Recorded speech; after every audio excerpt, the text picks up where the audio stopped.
والإسلام ديني ومحمدا رسول الله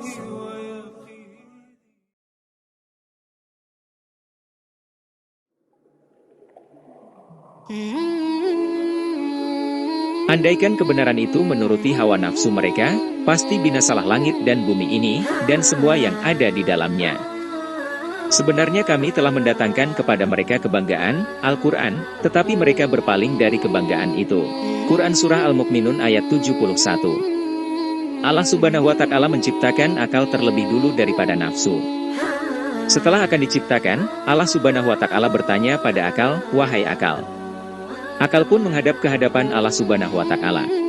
Lalu Allah Subhanahu wa Ta'ala bertanya kembali, "Wahai akal, berbaliklah engkau." Kemudian akal pun terbalik. Selanjutnya Allah Subhanahu wa Ta'ala bertanya lagi, "Wahai akal, siapakah aku?" Akal pun menjawab, "Engkau adalah Tuhan yang menciptakan aku dan aku adalah hamba-Mu yang dhaif dan lemah."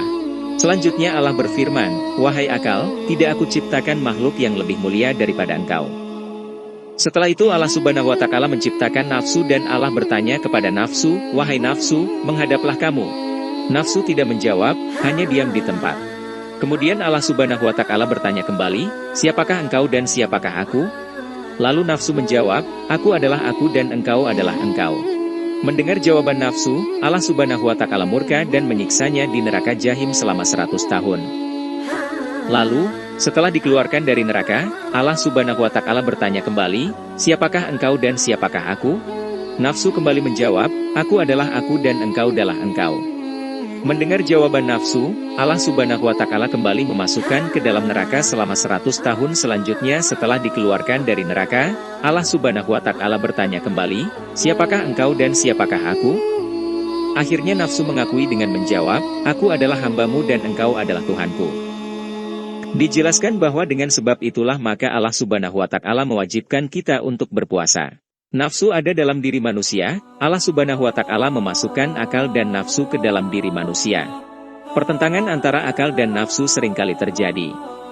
Ada kalanya di saat iman kita lemah, nafsu menguasai diri kita sehingga kita mengikuti kemauannya. Namun ada kalanya juga saat iman kita kuat, akal yang kita ikuti. Hawa nafsu akan mendorong kepada kehancuran, seperti pada firman Allah Subhanahu wa Ta'ala dalam surat Al-Mu'minun ayat 71. Manusia yang mengikuti hawa nafsunya juga akan menjadi orang-orang yang merugi, seperti yang pernah terjadi pada putra Nabi Adam alaihi salam.